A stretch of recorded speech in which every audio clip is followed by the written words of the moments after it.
Oke, ini adalah tampilan menu BIOS. Ya, tampilan BIOS ini kita bisa masuk di menu BIOS. Ya, tentu saja dinyalakan lalu kita tekan F2. Kebanyakan laptop atau komputer biasa tekan tombol F2. Ada juga yang tombol lain.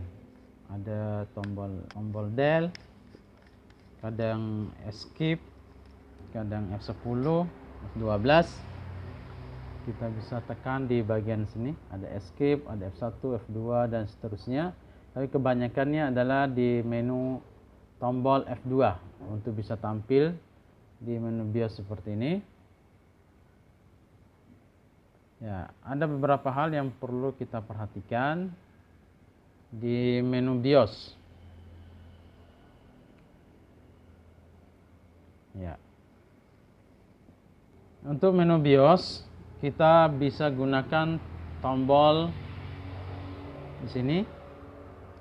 Tombol di keyboardnya ini untuk geser kanan, ini geser kiri, ini atas ke bawah ya.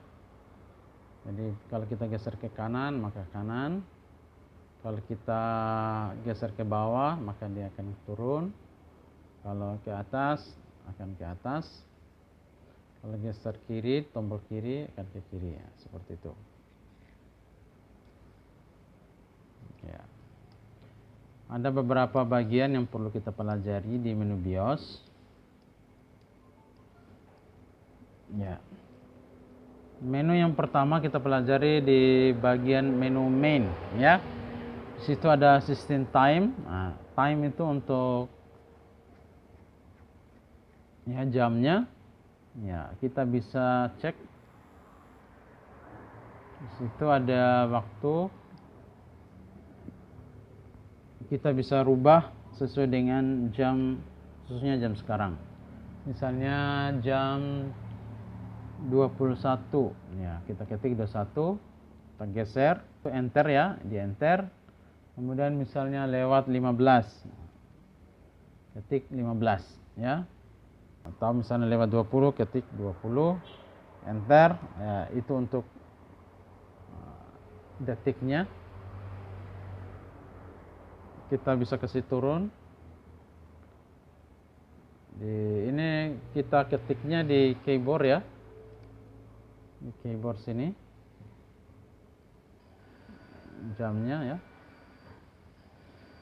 ya disesuaikan. Kemudian system date. Jadi untuk turunnya kembali ke keyboard ini ya, naik turun seperti itu. Jadi kita bisa ngatur tanggalnya ini. Misalnya tanggal sekarang tanggal berapa, misalnya tersetting tahun 2000 misalnya, atau 2010, tahun yang waktu pembuatan misalnya laptopnya. Jadi kita bisa ganti dengan tanggal sekarang, tanggal. Kalau sebelah kiri ini ya, samping sini adalah bulannya, ini tanggalnya ya, tanggalnya. Kalau misalnya tanggal 19, enter, nah, tahunnya 2022, misalnya 2022 ya. Itu untuk waktu dan tanggal. Kalau kita geser ke sini, language, ini untuk bisa kita rubah ya bahasanya. Baik, kita perlu perhatikan di bagian sini ada CPU tipe. Jadi ini adalah spesifikasi dari PC atau laptop dari menu BIOS. Menu BIOS ini akan membaca bagian-bagian perangkat keras yang terpasang di komputer atau PC atau laptop. Jadi terpasang di sini CPU tipe Intel Pentium CPU P6200 ya. Itu adalah tipe CPU atau prosesor. Kemudian CPU speednya adalah 2.13 GHz. Nah, kecepatan prosesornya atau CPU speed 2.13 GHz. Kemudian ya, HDD atau SSD merek Toshiba. Jadi ODD, Optical Disk Drive atau tempat kasetnya ini. Ini adalah serialnya, tipenya. Jadi kalau ada muncul HDD Toshiba berarti harddisknya terbaca. Kebetulan mereknya Toshiba. Tapi kalau ini kosong, tidak ada tulisan atau tertulis non, berarti kosong. Harddisknya tidak terbaca atau tidak terpasang. Jadi kalau tidak terbaca atau tidak terpasang padahal harddisknya sudah ada di dalam, berarti ada kerusakan pada harddisknya.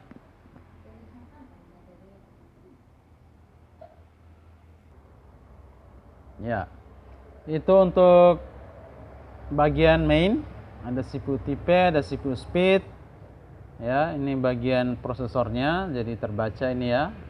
Berapapun spesifikasi dari prosesornya, sepanjang terpasang akan muncul ya tipe dan nilai kecepatannya. Masalah CPU terpasang atau tidak, pasti ini terpasang. Kalau tidak terpasang, otomatis ini tidak akan nyala laptopnya, tidak akan tampil. Masalah hard disk dan optical drive, disk drive terpasang atau tidak, laptop masih bisa nyala. Jadi kalau ada muncul berarti ini terbaca. Kemudian total memory size 4096 MB, berarti sekitar 4 GB ya, 4 GB. Nah, itu bagian-bagian penting di bagian main. Kemudian kita geser ke kanan, security ya, di bagian sini user password not registered, jadi tidak terpasang. Jadi kita bisa memasang password atau user password.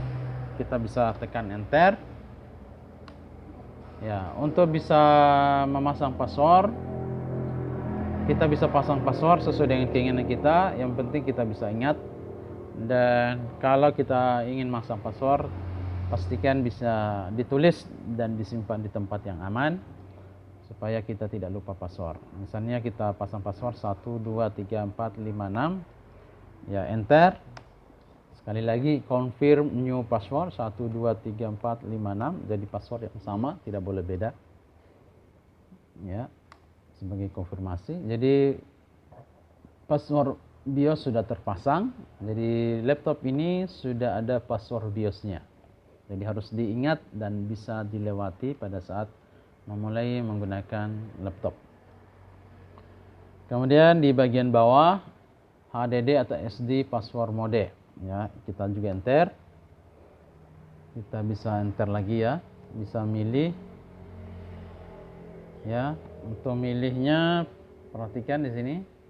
Tombol atas bawah ini untuk memilih atas bawahnya. Kalau ingin memilih US Master, kita tekan enter. Ya.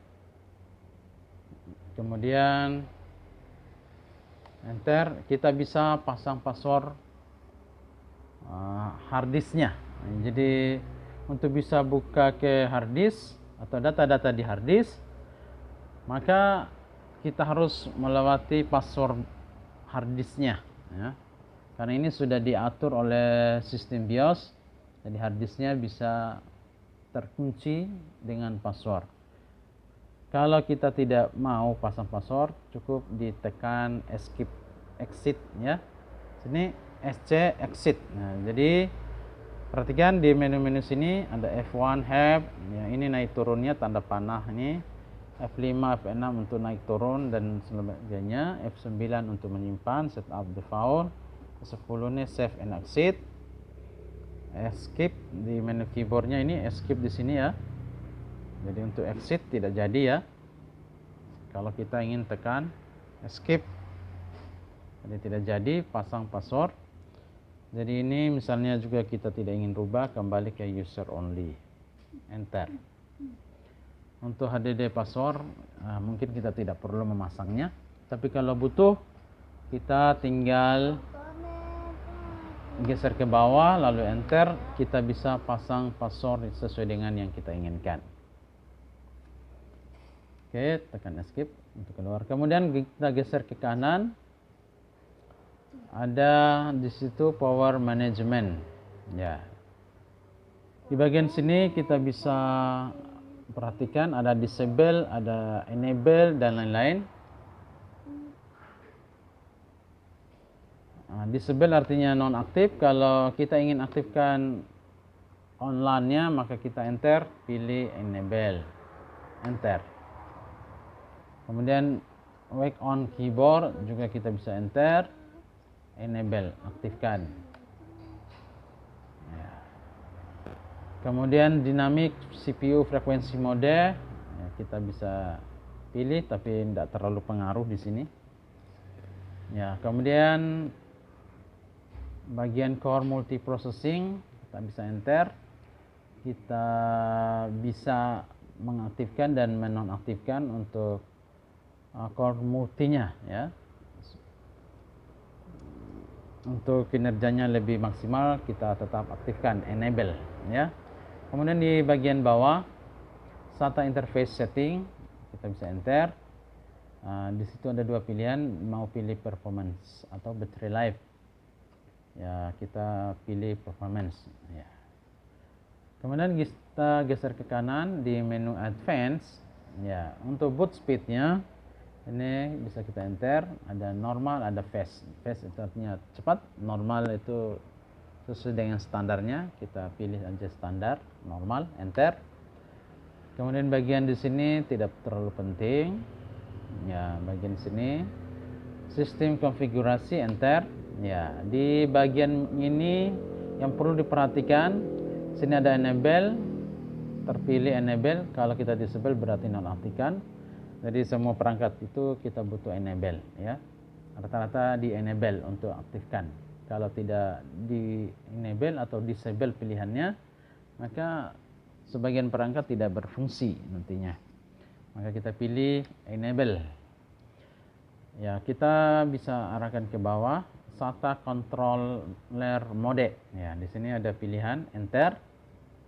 Ada AHCI, ada compatibility. Jadi perlu diperhatikan, Windows pada saat kita mulai nyalakan,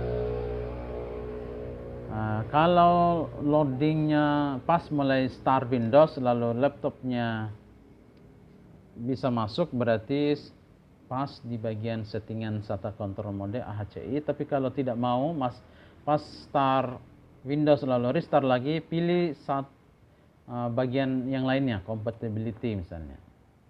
Kadang di sini ada AHCI, ada compatibility, kadang juga AHCI sama ID atau AHCI. Ya, rata-rata menggunakan AHCI. Tapi kalau tidak bisa tampil lalu restart terus, maka kita pilih salah satu di antara itu. Oke. Kemudian kita tekan escape. Nah, itu. Jika ada perubahan ingin disimpan, pilih saja F10, ya. F10 sini. Save and exit. Tapi biasanya kita akan save and exit setelah semua kita ingin merubah, menyimpan semua lalu kita keluar. Bagian penting di sini adalah menu boot. Menu boot ini mana yang pertama akan dibaca oleh sistem komputer. Di bagian sini USB ini jadi apa? Perangkat yang terpasang di luar. Misalnya kalau kita ingin install ulang komputer atau PC atau laptop, USB ini bisa kita urutkan di bagian pertama. Jadi misalnya kita perhatikan di sini ada F5 dan F6. Misalnya F5 kita berarti turun, F6 untuk naik. Ya. Perhatikan nomornya 1, 2, 3, 4, 5. Nomor itu yang paling penting.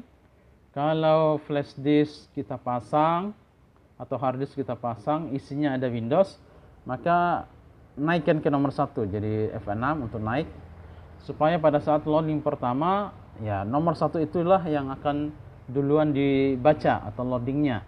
Jadi kalau USB kita pasang, maka USB itu akan duluan loading. Jika isinya Windows, maka Windows yang ada di flash disk itulah yang akan dibaca, maka bisa kita lakukan penginstalan.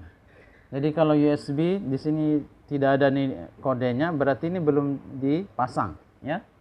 Belum dipasang USB-nya, misalnya flash disk atau hard disk eksternal. Sedangkan nomor 2 ini HDD SSD Toshiba serinya ini, berarti ini adalah hard disk yang terpasang di dalam komputernya. Dalam.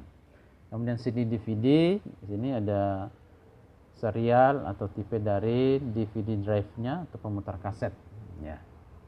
Yang keempat FDD dan LAN, jadi itu adalah bagian booting juga, tapi itu tidak terlalu penting sekali.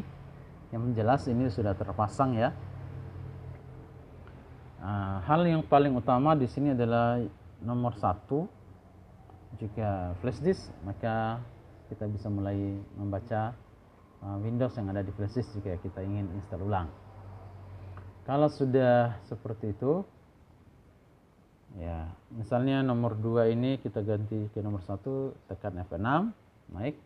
Jadi kita bisa loadingkan di Toshiba ini harddisknya, apa isi harddisk itu, jadi itu juga yang akan loading duluan, ya. Harddisk itu juga menampung sistem operasi dan sistem aplikasi yang telah diinstal dan juga data-datanya.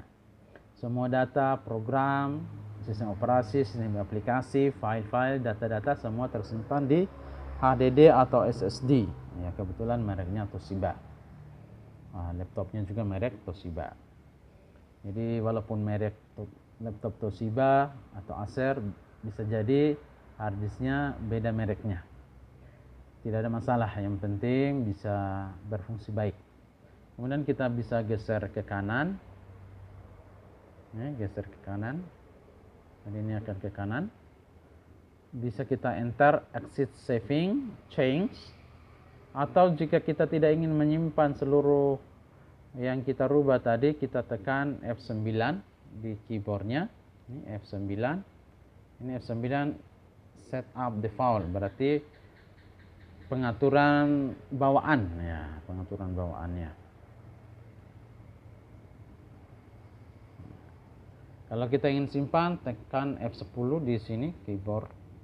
F10 save and exit.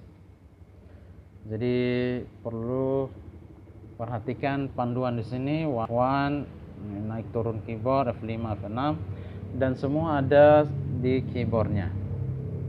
Oke. Misalnya kita perhatikan ke menu boot, ya. Misalnya kita rubah ke bagian bawah, paling bawah, jadi HDD-nya nomor 5. Kalau kita tekan F9, oke, yes atau enter, maka posisinya kembali ke atas. Ya, itulah posisi awalnya, posisi pengaturan awal dari menu BIOS komputer. Ya, jadi apa fungsi utama dari menu BIOS? Fungsi utama dari menu BIOS adalah firmware atau program bawaan dari setiap komputer, PC atau laptop. Tanpa menu BIOS, maka komputer itu juga tidak bisa digunakan. Jadi beberapa fungsinya, jadi bisa untuk mengecek spesifikasi komputer. Kemudian kedua, untuk bisa pasang password BIOS. Jadi kalau kita memasang password BIOS dan orang lain tidak tahu, maka komputer itu tidak bisa dipakai oleh orang lain. Kemudian settingan untuk memulai penginstalan komputer, ya. Jadi untuk menu BIOS itu setiap laptop tampilannya ada kemiripan atau kesamaan, ada juga yang berbeda, tapi secara umum prinsipnya sama. Pengaturan main, security, power management, advance, boot dan exit, ya. Rata-rata hampir sama, ya. Itulah menu BIOS atau sistem BIOS yang perlu diperhatikan dalam hal, ya, membaca spesifikasi, pasang password, dan settingan pada saat mulai install ulang sistem operasi komputer. atau laptop. Demikian, assalamualaikum warahmatullahi wabarakatuh.